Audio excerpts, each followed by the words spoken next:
Welcome back, watch fans. Today we're discussing what is the big problem in the world of horology. That's right, what is wrong with the watch market today, and what can be done to fix it, if anything. Now, and especially the collectors, the watch collectors, the whole thing, the whole thing we're talking about, right? Now, look, I think one of the big problems with this so-called watch community, the collectors, all this bullshit, is they take themselves very seriously, and in reality, again, look, they take themselves very serious as if this is like some sort of spiritual or I don't know what the word how to articulate, but look, here's where kind of watch collecting ranks in the real world. I'm talking about like kind of compared to, let's say, people who collect baseball cards, comic books, art, vintage cars, and let's say like wine. People, believe it or not, people actually collect wine. I actually don't understand that. Like, how do you collect wine without drinking it?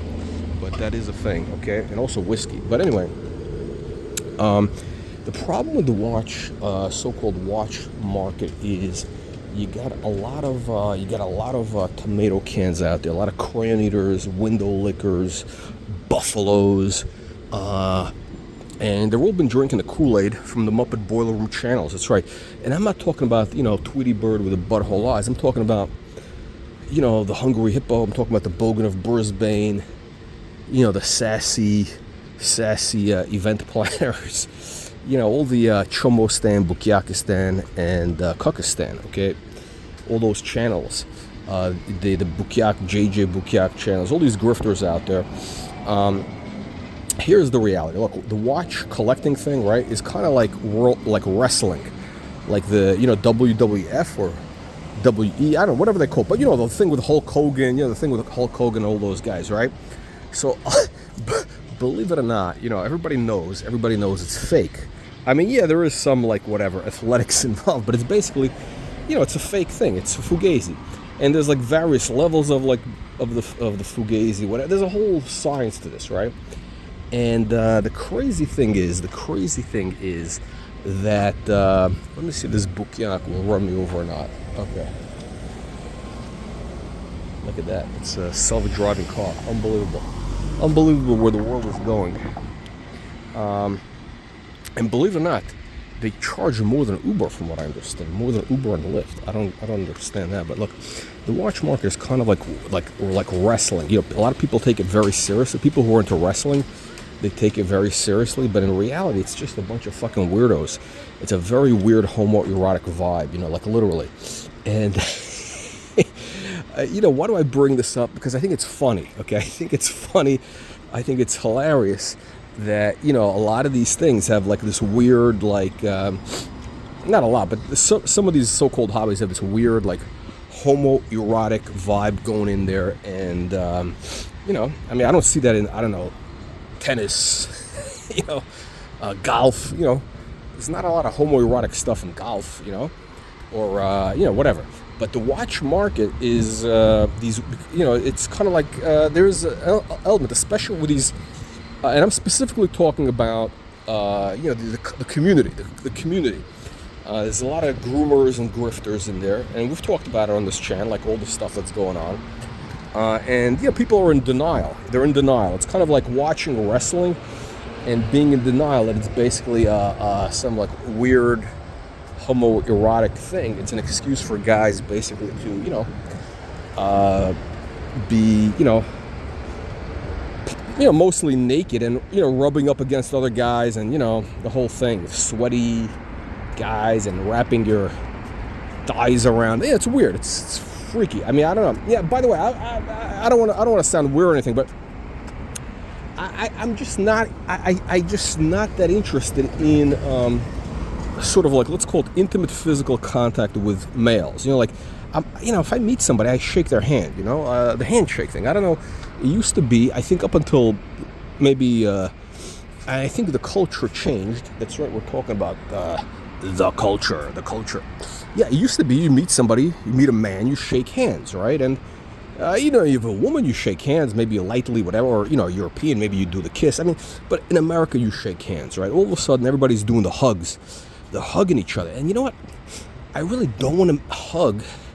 I don't want to, like, you know, get up close and rub up against another guy and smell him. You know, I don't want to smell some guy, you know, up close and personal. It's just not my thing. But I see this as a big thing going on. All these bros hugging it out.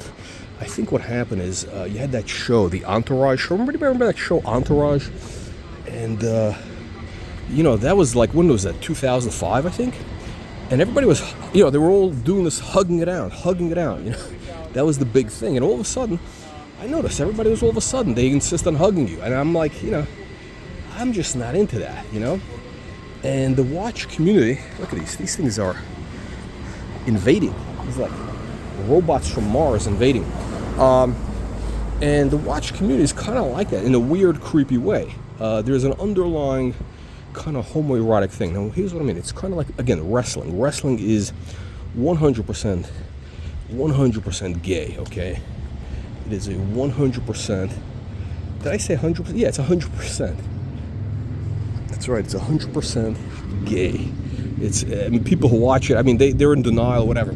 I would say the same thing is almost for UFC. That's right, a lot of crime out here. No crime, yeah. I think same thing goes for UFC, but maybe to a lesser degree, because that's actually more of a, you know, more striking, you know, more striking, less hugging. You know, the hugging thing is, you know, guys rubbing up against each other. It's just it's a weird thing. I mean, even with the UFC thing, yeah, I just don't want to see guys, you know, like sitting on each other's face and all that weird shit that happens. You know, boxing is not gay, okay? Just, you know, the way it is. Football is gay, okay? Football is very, very, a lot of, you know, same thing, guys grabbing each other. It's an excuse, basically. Look, a lot of these things are basically an excuse for guys to get into a lot of break-ins here. Oh my God, look at this. This is no joke. Wow, you're getting a live tour of San Francisco. Unbelievable. I mean, this is crazy. This is an expensive neighborhood. Russian Hill, my old neighborhood here. It's ridiculous. But anyway, back to the world of Chomostan now. So, the thing with the watch community is you got these sassy event planners who are grooming guys. We talked about the grift that goes on. And the thing with the collectors is they take it very like, oh my God, like they're doing, you know, just because they, you know, they have, I don't know, a couple of nice watches, they think they're, you know, hot shit. I mean, yours truly. I mean, look, yeah, I got some nice watches, but, you know, this is all basically, it's bullshit. You know, it's really like not, you know, this stuff is not a serious thing, right? That's why, you know, I insist on only, you know, buying stuff which is, you know, has catalysts for upside potential. Only watches that, you know, I believe can have an increase, you know? But you got a lot of these hucklebucks, you know, they do these 5-hour live streams, you know, wearing baseball caps indoors, and they talk about nonsense endlessly. I mean, look, we do it on this channel, but at least it's limited. It's like an hour. We get to a topic. We do some drama, some trolling. We do some light trolling in a relaxed atmosphere, and that's it. You know, it's not a bunch of the same story. I mean, talking about how many times can you talk about the Omega, and is Omega better than a Rolex, and you know, what is the new release? You know, it's like, look, we know that the reality is a lot of these guys are just grifters. They're just grifters who want to steal your children's lunchbox money, and they're yeah, they're just using whatever long live streams as an excuse to milk those super chats, right? But yeah, so here's the thing. Look, the reality is watch collecting is kind of like somewhere in between wrestling. It's got that weird homoerotic vibe and like comic book collecting as a hobby, right? It's not a serious thing. It's not like, you're collecting art, right? It's not like you have, you know, $3 million in paintings hanging on your wall, because you do need to have. Well, okay, I'll qualify that. Generally speaking, you have to have some level of sophistication, to get into art. Like, for example, my experience, I found, and this is experience based on, demographic research. That's right. My personal, not empirical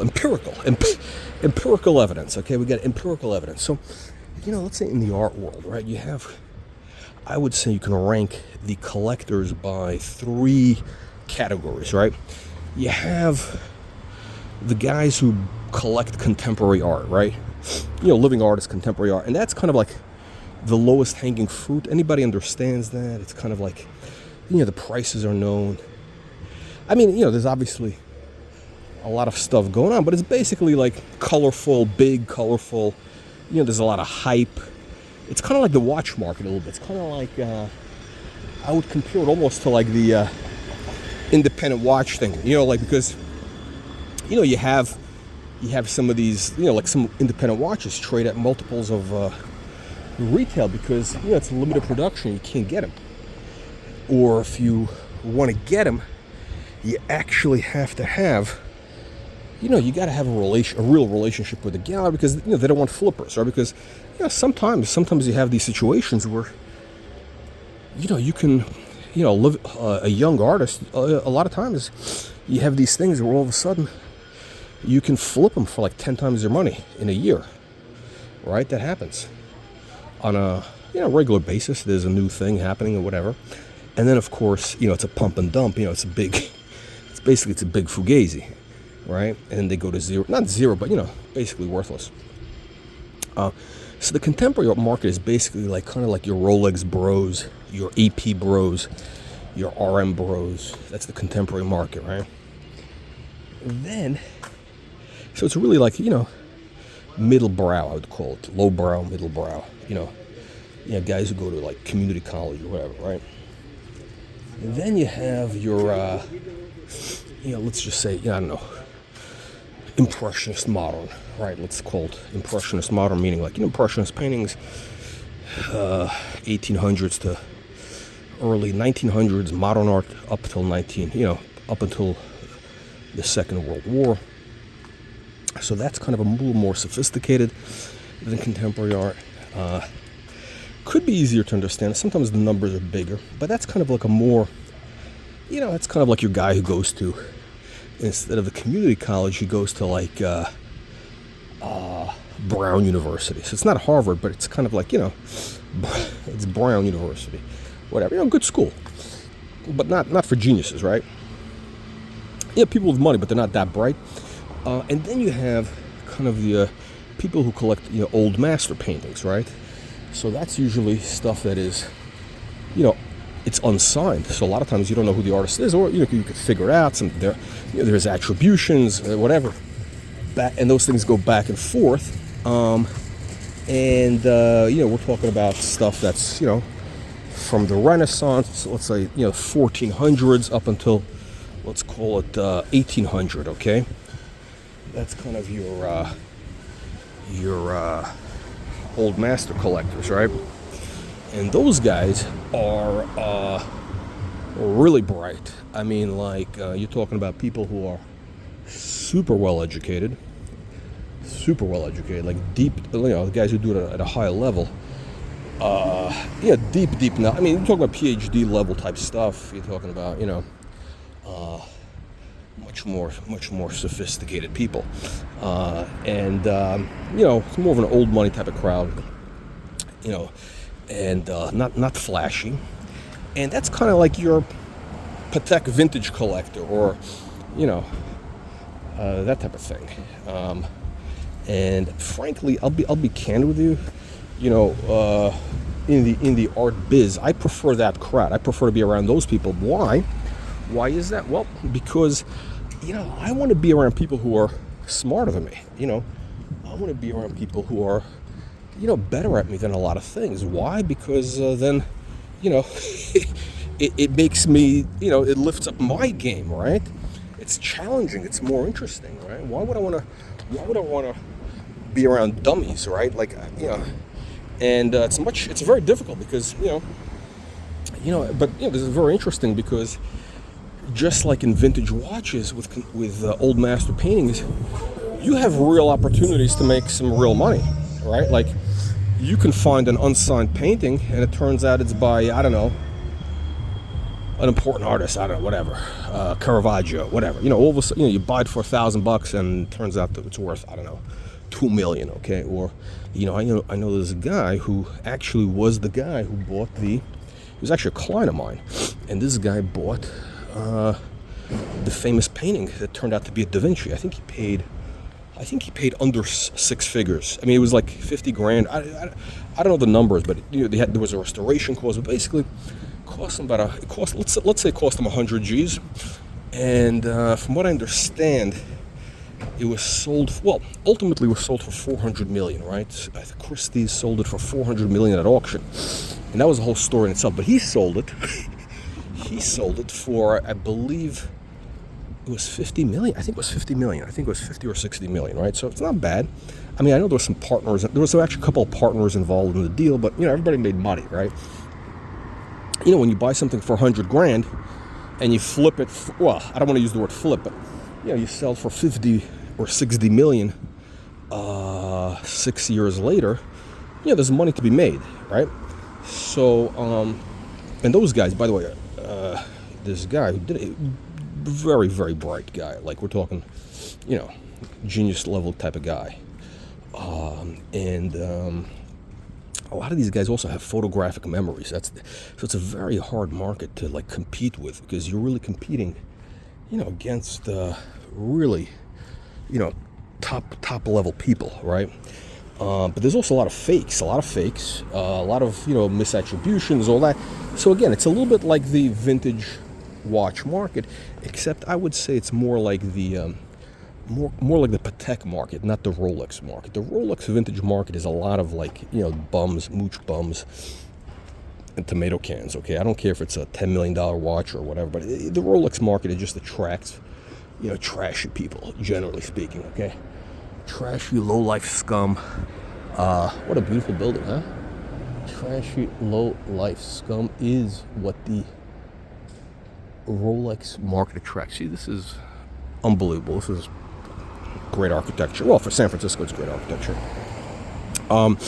So what are we talking about? We're talking about the problem with the watch market is, all the tomato cans who think they're hot shit, because they have, I don't know, a Rolex Daytona, they got an AP or whatever. But at the end of the day, they're just like, in the real picture, they're just mooch bums, right? Like this is kind of a mooch bum watch, but at least it's in a strap and not a bracelet. That would be horrible. Now, so how do we get distracted on the topic? Yeah, so we're talking about groomers, pedo vibes, and we're talking about it's just like wrestling, right? So the watch market, it's a lot of people take it seriously, just like they take wrestling seriously. Okay, wrestling is not serious, all right? Like, we're talking about the WE stuff, whatever, WF, the Hulk Hogan stuff, right? It's a bunch of cringy closeted gay guys who are rolling around and like Hulk Hogan thing. But speaking of Hulk Hogan, right? So that guy, he comes, his big thing is he positions himself as a Christian family man, the whole all the stuff, very religious, blah blah blah. And of course he's famous for some guy invited him, I guess his friend invited him to bang his wife, like hey, this, as you do with good friends, right? And what happened was, of course, he was while he was banging this guy's wife, he was videotaped by the guy. It was some weird, stuff like the movie 8mm, And this is the type of thing that goes on in the watch world. Unbelievable but true. So don't let yourself get groomed or molested by any of these low-life degenerates out there. That's right, this is unbelievable. We got a beautiful day here. It's about 65 degrees, and just played some tennis. You get a chance to see the Colonel's legs here. The Colonel's legs. This is very exotic, very exotic. I don't want you guys get too aroused here. But that is the highlight here at the end. So make sure that you join the channel. You become an aristocrat. You don't want to be a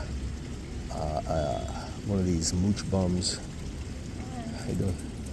One of these mooch bums out there that are not members of the channel. They don't have access to our top secret content, and they don't have. They're not aristocrats. I mean, that's what this is all about. So what do we learn today after 20 minutes and 50 seconds? Not much. We learned that the watch market is like wrestling. It's a lot of weird homoerotic stuff going on, and there we go. There we go. And we've learned that it's a lot of it is like just mooch bums, like wannabes and fugazis. No, don't get me wrong. I think there's some really interesting things in watches. It's not like I'm, giving up on the watches. I think it's a, interesting thing. And there's, I am invested in it. I mean, I look at it as, you have something that you can use. It has utility value. Okay, it's like a piece of art on the wrist at certain types, right? And again, I look at it purely for the concept of making money. Okay, I'm not interested in buying stuff just as a collector, just whatever, because it's not serious. It's kind of like tomato can stuff. But if it has upside potential, then it makes a lot of sense. Okay, then it makes a lot of sense. So that is my philosophy. Let me know what you tomato cans think. Leave your nasty, vicious comments below. We'll see you on the next one.